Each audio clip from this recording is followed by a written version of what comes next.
వాసవి అని తెలుసుకున్నాం. అవునా? అమ్మవారి పేరు. అయితే మరి అమ్మవారికి ఇంత పెద్ద పేరు ఎలా వచ్చింది అంటే, అమ్మవారి పేరు మొట్టమొదటి నేను చెప్తాను, మీరు పలకండి. శ్రీ.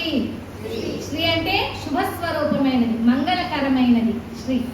ఆ తర్వాత నామకరణంగా వ్యవహార నామంగా పెట్టింది వాసవి అని ఇప్పటికే మీకు చెప్పాను. అవునా? ఆ తర్వాత కన్యక. మరి కన్యక అనే పేరు ఎందుకు వచ్చింది అంటే, అమ్మవారు కన్యకగా అగ్నిగుండ ప్రవేశం చేశారు కనుక కన్యక అని వచ్చింది. ఆ తర్వాత పరమేశ్వరి. మరి పరమేశ్వరి అని ఎందుకు వచ్చింది? ఆదిశక్తి పరమేశ్వరి యొక్క స్వరూపమే కనుక పరమేశ్వరి. పార్వతీమాత అంశమే కనుక, ఆదిశక్తి అంశము కనుక, పార్వతీదేవి అంశ కనుక ఆ విధంగా పరమేశ్వరి అని వచ్చింది. తర్వాత అమ్మ వారు. అమ్మ అంటే ఈ పాంచభౌతిక దేహానికి జన్మనిచ్చినటువంటి తల్లి అమ్మ అంటారు. అడగందే అమ్మైనా పెట్టదు అంటాం కదా. కానీ అడగకుండానే మనకన్నీ కూడా సమస్త కోరికలు తీర్చి మనకి సమస్త వైభోగాలు ప్రసాదించే తల్లి ఎవరు? అమ్మ వారు. అందుకనే అమ్మవారు అంటున్నాం. కనుకనే అమ్మవారి పూర్తి నామం ఏమిటి? శ్రీ వాసవి కన్యక పరమేశ్వరి అమ్మవారు. జై శ్రీ వాసవి కన్యక పరమేశ్వరి మాతాకి. ఆ విధంగా పుట్టిన పిల్లలకు నామకరణ మహోత్సవాలైనా ఇంకేముంది, వాళ్ళు దొగ్గాడుతున్నారు, చిన్న బుల్లి నడుగులు అడకలు వేస్తున్నారు, నడుస్తున్నారు. ఆ తర్వాత వాళ్ళు పరిగెత్తుతున్నారు. ఒకప్పుడు సంతానం లేదని బాధపడిన కుసుమాంబ ఇప్పుడు ఆ పరిగెత్తే పిల్లల్ని పట్టుకోలేకపోతాంది. అందుకే ఒక సామెత కూడా ఉంది, పరిగెత్తే పిల్లల్ని 10 మంది అయినా పట్టుకోలేరు అన్నట్లుగా. ఆ విధంగా అంత అల్లరి చేస్తున్నారు ఆ పిల్లలు.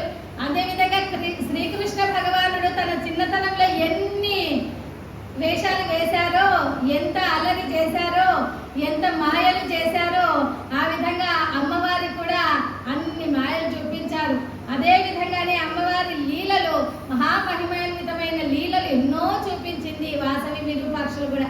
ఆ తర్వాత ఇక ఒక రోజున కుసుమాంబ అంటున్నారు, అబ్బాబ్బాబ్బా ఈ పిల్ల అల్లరితో నేను ఉండలేకపోతున్నానంటే అప్పుడు కుసుమశ్రేష్ఠి గారు అంటున్నారు, మరేం బాధపడకు, వీళ్ళని ఇక అక్షరాభ్యాసం చేయిస్తాము, విద్యాభ్యాసం చేస్తే గురుకులంలో గురువుల దగ్గర విద్య కోసం పంపించితే వీళ్ళ అల్లరంతా కూడా కడపంచలైపోతుంది.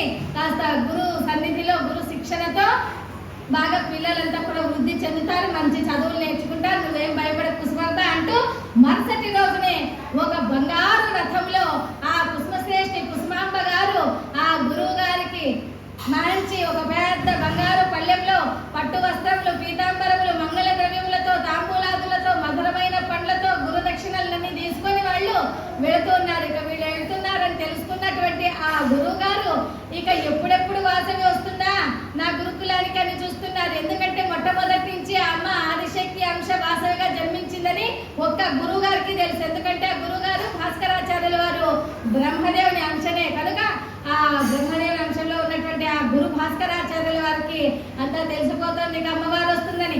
ఏ చెట్టు చూసినా, ఏ గుట్ట చూసినా, ఏ ఒక్కడ చూసినా కూడా వాసవినే కనిపిస్తుండగా ఇక రానే వచ్చింది బంగారు రథం.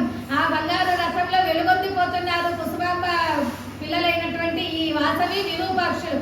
ఎంతో తేజమయంగా ఎట్లా ఉందమ్మా వాసవిదేవి చూడటానికంటే, సమస్త సృష్టిలోని ఉన్న అందమంతా తెచ్చి ఒక బొమ్మలో చేసి పెడితే ఎట్లా ఉంటుందో బొమ్మ అందంగా, అంత అందంగా ఉంది వాసవిదేవి. అలాంటి ఆ వాసవిదేవి ఆ సూర్య కిరణములు పెడుతూ ఉండగా ఆ బంగారు రథము తడుకు తడుకుమని మెరుస్తూ ఉండగా ఇక ఆ కాంతి, ఆ దేహ కాంతి ఇది సూర్యకాంత అన్నట్లుగా బ్రహ్మాండమైనటువంటి ఆ మెరుపు ఛాయలతో మేఘాల మీదగా వచ్చినట్టుగా వచ్చేస్తున్నారు. గురుకులానికి వచ్చేసింది వాసవి మాత బంగారు రథములు. అక్కడ దిగి ఆ గురువు గారికి వాళ్ళు తెచ్చిన దక్షిణలన్నీ కూడా తాంబూలాకులంతా గురువు గారికి ఇచ్చి కుసుమశ్రేష్ఠి గారి దంపతులు అంటున్నారు, ఓ గురువర్య, ఈ రోజు నుంచి మా అమ్మాయి వాసవి విరూపాక్షులకు మీరే మాకు మంచి పిల్లలకు మంచి ఉత్తీర్ణులుగా చేసి విద్యా ప్రవీణులుగా మీరే తీర్చిదిద్దాలి. ఎందుకంటే ఒకప్పుడు మాకు విద్యాభ్యాసం చేసిన వాళ్ళు మీరే, ఇప్పుడు మా పిల్లలకు కూడా మీరే విద్యాభ్యాసం చేయండి అని అంటూ ఉన్నారు ఆ గురువు గారితో. అప్పుడు గురువు గారు అంటున్నారు వాసవిదేవి వైపు చూచి, ఏమిటేమిటి సమస్త లోకాలకు ఐశ్వర్యాలను ప్రసాదించే ఈ లక్ష్మీ స్వరూపానికి నేను విద్యను చెప్పటమా? సమస్త లోకంలో ఉన్నటువంటి వాళ్ళందరికీ జ్ఞానాన్ని ఇచ్చే వేదమాత అయిన జ్ఞానమాత అయినటువంటి ఆ సరస్వతి మాతకు, వేద స్వరూపిణి అయిన నేను విద్యాభ్యాసం నేర్పించటమా? అంతేనా? సమస్త లోకాలకు కీర్తి ప్రతిష్టలు తెచ్చే ఆ పార్వతీ స్వరూపానికి నేను విద్యాభ్యాసం చేయించటమా అంటూ, అమ్మా తల్లి, నన్ను నామకథ నన్ను గురువును చేసావా తల్లి? ఇదంతా ఒక లీలా జగన్నాటకం కదమ్మా. ఈ నాటకంలో నీ తల్లిదండ్రులు కుసుమశ్రేష్ఠి కుసుమాంబాలను ఏ విధంగా వాళ్ళను ఒక పాత్రను తల్లిదండ్రులుగా ఇచ్చావో, నాకు అలా ఒక గురువు పాత్రను ఇచ్చావా తల్లి అని మనసులో అనుకుంటూ వాసవి వైపు చూస్తూనే, వాసవి ఏమి ఎరుగని చిన్న పిల్లలాగా నమస్కారం అండి గురువు గారు అని అంటోందనమాట ఆ వాసవిదేవి. ఇక ఆ రోజు నుంచి అనేకమైన విద్యలు నేర్చుకోవాలని ఆ తల్లిదండ్రులు అక్కడ గురుకులంలో చేర్చారు. ఇక గురుకులం నుంచి ఆ కుసుమాంబ కుసుమశ్రేష్ఠి వారు ఇక వెళ్ళిపోవాలి అని అనుకుంటూ వాళ్ళు రథం వైపు తిరిగి వెళ్తూ ఉన్నారు.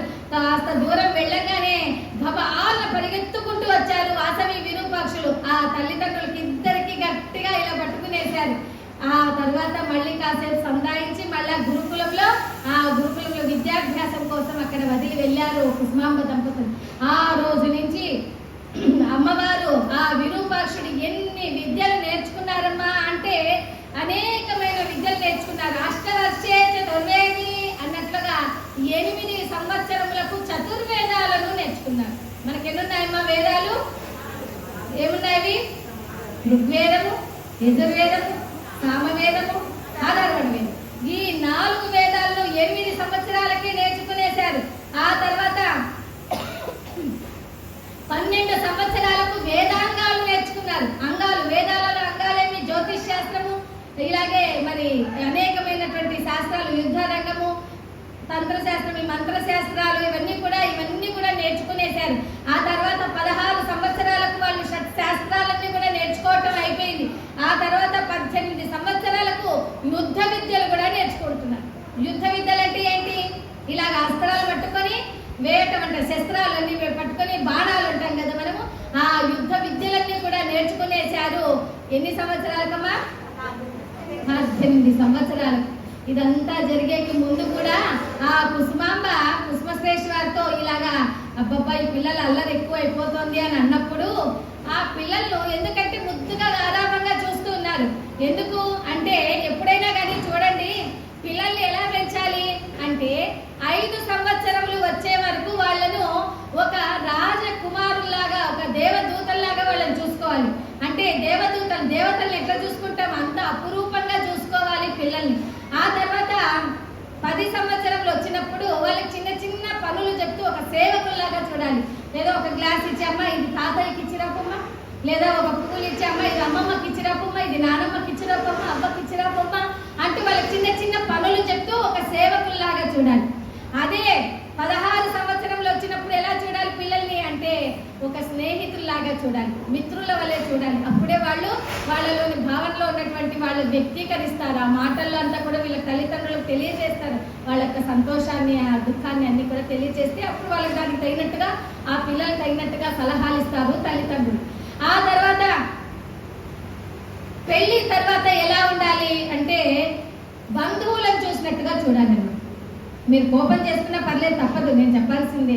ఎందుకంటే వివాహం తర్వాత పిల్లల్ని ఎలా చూడాలి? ఒక బంధువులను చూసినట్టుగా చూడాలన్నమాట. ఆ విధంగా ఇక 5 సంవత్సరాలు అవుతుంది కదా అని అందుకని ఆ గురుకులంలో విద్యాభ్యాసానికి తీసుకొని వచ్చారు కుసుమశ్రేష్ఠి వారు. ఆ గురుకులంలో ఇన్ని విద్యలు నేర్చుకున్నారు, సమస్త విద్యలు నేర్చుకున్నారు. అప్పుడు వీళ్ళు ఏక సంతాగ్రహాలుగా నేర్చుకున్నారండి. ఎలాగా అంటే ఒక్కసారి ఏదైనా చెప్తే అలాగే నేర్చుకోవడం, వాళ్ళని ఏక సంతాగ్రహులు అంటారు. కొంతమంది ఉంటారు ద్విసంతాగ్రహులు, వాళ్ళకి 2 సార్లు చెప్పాలన్నమాట. ఏదైనా చెప్తే, ఎవరు అంటే కర్ణుడు లాంటి వాళ్ళు, వాళ్ళకి ఏదైనా చెప్తే 2 సార్లు చెప్పాలి, ద్విసంతాగ్రహులు. కొంతమంది ఉంటారు త్రిసంతాగ్రహులు, దుర్యోధనుడు లాంటి వాళ్ళు, వాళ్ళకి 3 సార్లు చెప్పాలి, ఏదైనా చెప్తే వాళ్ళకి 3 సార్లు చెప్పాలి. ఇలాగా వాసవి విరూపాక్షులు ఏక సంతాగ్రహులుగా మొత్తం గురుగారు చెప్పిన విద్యలన్నీ నేర్చుకునేశారు. ఇక ఒక రోజున శుభ ముహూర్తంలో గురువు గారు పిలిచారు, ఓ వాసవి, ఓ విరూపాక్ష అంటూ ఈ విధంగా పిలిచేసరికి వచ్చారు. గురువు గారు అని దండం పెట్టగానే, మీకు నాకు వచ్చిన విద్యలన్నీ మీకు నేర్పించాను, అనేకమైన విద్యలన్నీ నేర్పించాను, బాగా చక్కగా నేర్చుకున్నాను. ఇక గురుకులంలో విద్యాభ్యాసం పూర్తయింది కనుక మిమ్మల్ని అంతఃపురానికి పంపించాలనుకుంటున్నాను, మీ తల్లిదండ్రుల దగ్గరకి పంపించాలనుకుంటున్నాను. మరి అయితే ఇంకా మీకేమైనా నేర్చుకోవాలని ఉంటే చెప్పండి, అది కూడా నేర్పిస్తాను అంటున్నారు గురువుగారు. అప్పుడు విరూపాక్షుడు అంటున్నారు, ఓ గురువర్య, నాకు ఈ గదాయుద్ధం కూడా నేర్చుకోవాలని ఉంది అని. ఎందుకంటే ఎన్నో విద్యలు నేర్చుకున్నారు, జలస్తంభన, వాయుస్తంభన, కత్తిసాము, మల్ల యుద్ధము, ఇలాంటివి ఎన్నో నేర్చుకున్నారు వాసవి విరూపాక్షుడు.